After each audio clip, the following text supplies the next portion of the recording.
Welcome back YouTube for another performance psychology video, and today's video is going to be on the 4 typical trading journey stages.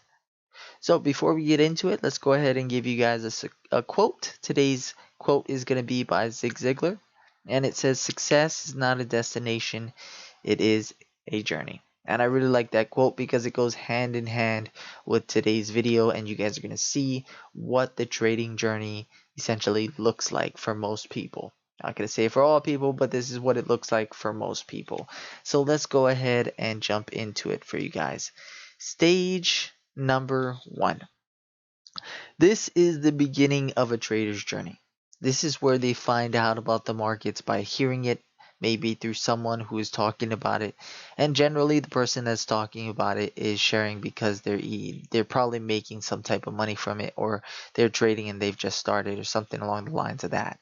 Right? This is where we're lured in by profits, financial freedom, big fancy items such as cars and houses, and maybe even independence.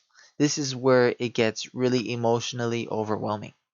So we decide to take whatever steps are necessary to open an account and get going, and maybe even start to imagine what it's going to look like when we put in our notice to resign from our jobs. Now, once the account is funded, this is the first stage of unconscious incompetence that kicks in. This is where we say to ourselves, hey, this person is doing it. How hard can it possibly be? However, a lot of times the person that showed us or talked to us about this trading didn't necessarily give us the full picture and share with us maybe the turmoils, the pain, the losses, the real emotional struggles that come along with the trading journey. So, a few kicks to the throat later, we realize we need to learn more, and the second stage of competence begins.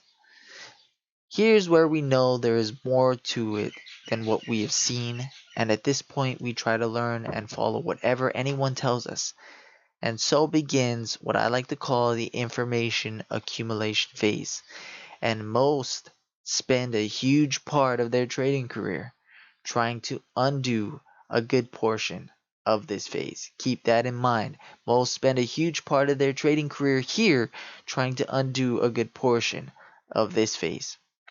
Now, because we are just trying everything and checking everything out and jumping from one method to another, saying, hey, this person uses moving averages. Hey, this person uses fib retracements, Heikin-Ashi bars, order flow tools, pattern recognition. Hey, this person trades a stock versus a future.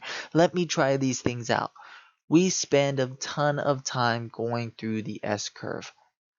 And if you don't know what the S-curve is, just take a look at the screen. It's that picture you see up with emojis, which I thought was pretty cool because it kind of relates to current day. Emojis go along with emotions. And you know what? This S-curve that you see isn't a one-time thing. We spend a ton of time going through this S-curve again and again and again. Right? These emotions, they spiral again and again and again, based off of how much time we spend jumping from method to method, right? We see other people using other different things and we say, hey, we might as well try that. And we don't recognize or realize the emotions we continually put ourselves through. This is the stage that takes the longest time to get through. And this is also the stage that requires the most money. Now, after a lot of money and time spent, this is where we realize that we need to own the process and get more mechanical about it, which puts us into stage 3. This is where a deliberate focus comes in. We remove the noise and we start to recognize that each trader has their own process and we need to own our own process. This is where we start to undo what we learned in stage 2. We start to shed away the things we were holding on to, all the different lines on the chart that may have given us confirmation bias, all the habits we were holding on to that didn't allow us to wait for a proper setup, and instead those bad habits got us into uncertain trades that amounted into a loss with a string of losers attached. And when we finally see our trade of certainty that meets criteria for a proper setup, we are unable to take it because we are sitting here defending a bad trade. In this stage, we start to see a glimmer of hope. And this is a stage where we're here for a little bit of time. And conscious competence is being built. And we are consciously doing things to get better. Which leads us into stage 4. Our process works and things start to flow. Trading becomes less emotional. We are thoughtless about execution, and it actually becomes somewhat of a business or a job. We are process driven and not outcome driven. This is the expert stage where everyone wants to get to. Now, here's what they don't tell you. We as traders tend to flow in and out of these stages. The seasoned traders all know that you could be at stage 4 for a few days, weeks, months, or even years, but the conditions of the markets change and you flow right back into stage 3 and maybe even stage 2, depending how you are seeing the market communicate. Maybe your strategy is not working out the way it used to due to the market being sideways and your strategy being a dip buying strategy, which is best applied in a trending market. This is common for all traders and something we continue to go through throughout our career. It's called a rough patch, or I like to call it a rough patch. This rough patch becomes easier to weather the more we overcome this. Now, for some individuals, these stages take months, but for most, these can take years and still have no results produced. You want to pay attention to that because most people take years and still cannot produce the results that they want. Now, here's the real question to ask yourself. If you were to try out to become a prop trader at a financial institution, would it be sustainable for them to allow you to take years to learn to be proficient? Or would they fill the seat with someone else if you did not produce the results? If this is the case, then we really need to assess the situation at hand. Because when it takes years upon years to develop, this can damage a lot of relationships, affect financial situations, and cause a lot of emotional distress for a person. Pay attention. Again, I'm going to say it for you guys. We really need to reassess the situation at hand because when it takes you years upon years to develop, this can damage a lot of relationships, affect financial situations, and cause a lot of emotional distress for a person. And it's mainly because you're stuck in that stage where you're continually going through that S curve over and over and over again. It's you want to pay attention and become aware of this because when it causes damage to relationships, affects financial situations, and causes emotional distress for a person, that is very overwhelming. This I like to liken to holding on to a losing trade. And most of the time it's because you don't want to give up on something you invested so much time or money into. I honestly believe all are capable of succeeding in trading, but we are also susceptible to over leveraging, to losses, and to blowing up.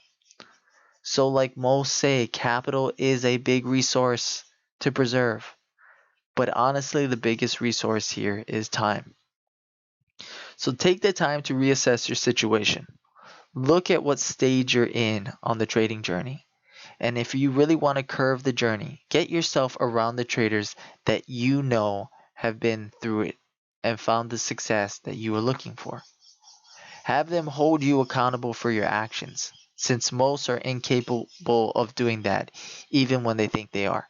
Get involved in the community of traders because trading in isolation, for some, yes. For some who are already seasoned, trading in isolation might be the best thing. But when you're first starting out, when you're maybe in the middle of your journey, trading in isolation most times is very dangerous.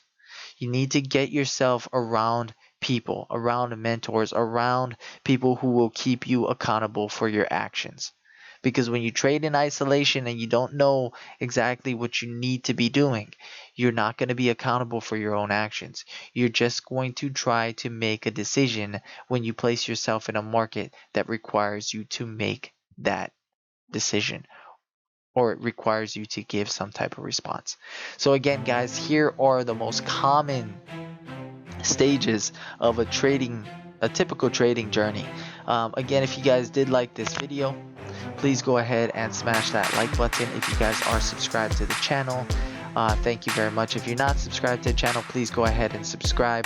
If you guys have any questions about this, please feel free to email me at david@tradeproacademy.com.